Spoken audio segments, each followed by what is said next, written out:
Welcome to పూరాలోకల్. Tamil Nadu assembly ఎన్నికల్లో ఘన విజయం సాధించి అధికారంలోకి వచ్చిన టీవీకే అధినేత నటుడు విజయ్ నాయకత్వంలోని కొత్త ప్రభుత్వానికి ఇప్పుడు పెద్ద సవాల్ ఎదురుకానుంది.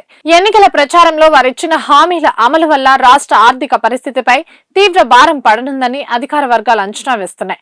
మహిళలకు నెలవారీ సాయం కింద నెలకు 1000 నుండి 2500 వరకు పెంచడం వల్ల ఏటా ప్రభుత్వంపై 21,618 కోట్ల అదనపు భారం పడుతుంది. ప్రస్తుతం ఇస్తున్న 100 యూనిట్ల ఉచిత విద్యుత్ కు అదనంగా మరో 100 యూనిట్లు చేర్చడంతో ఏటా 4,248 కోట్ల అదనపు భారం పడుతుందని అంచనాలు వినిపిస్తున్నాయి. వృద్ధుల పెన్షన్ ను 1200 నుండి 3000కు పెంచడం వల్ల ఏటా 2,183 కోట్ల అదనపు భారం, అలాగే వితంతు పెన్షన్లకు 1,829 కోట్లు, దివ్యాంగుల పెన్షన్లకు 504 కోట్ల అదనపు వ్యయం పెరగనుంది. ఏటా 6 గ్యాస్ సిలిండర్లు ఉచితంగా అందించే హామీ ద్వారా ప్రతి సంవత్సరం 7,074 కోట్ల భారం పడనుంది.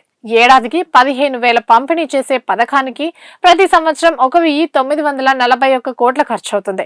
ప్రతి కుటుంబానికి 25 లక్షల ఆరోగ్య బీమా కల్పించడం ద్వారా ఏటా 382 కోట్ల భారం పడనుంది. నిరుపేద యువతల వివాహానికి 8 గ్రాముల బంగారం అందించేందుకు ప్రతి సంవత్సరం 600 కోట్లకు పైగా ఖర్చవుతుంది. +2 చదివిన విద్యార్థులకు ప్రతి నెల 2,500, నిరుద్యోగ యువతకు నెల 4,000, ఇంటర్న్షిప్ చేసేవారికి నెలకు 5,000 నుండి 8,000 వరకు స్టైఫండ్ ఇస్తామని హామీ ఇచ్చారు.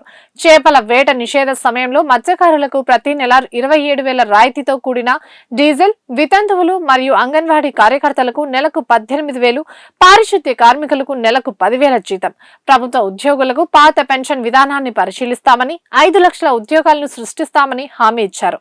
కాంట్రాక్ట్ నర్సులతో సహా అందరినీ క్రమబద్ధీకరించనున్నట్లు కూడా ప్రకటించారు. ఆ రాష్ట్రంలో ఇప్పటికే ఆర్థిక లోటు ఉండగా ఈ కొత్త హామీలన్నింటినీ అమలు చేయాలంటే ప్రభుత్వానికి ఏటా లక్షల కోట్ల వరకు అదనపు భారం పడే అవకాశం ఉంది. ప్రస్తుతం ఉన్న పథకాలతోనే బడ్జెట్ లోటును ఎదుర్కొంటున్న తరుణంలో కొత్త ప్రభుత్వం ఈ నిధులను ఎలా సమకూర్చుకుంటుందనే ప్రస్తుతం రాష్ట్ర వ్యాప్తంగా చర్చనీయాంశంగా మారింది.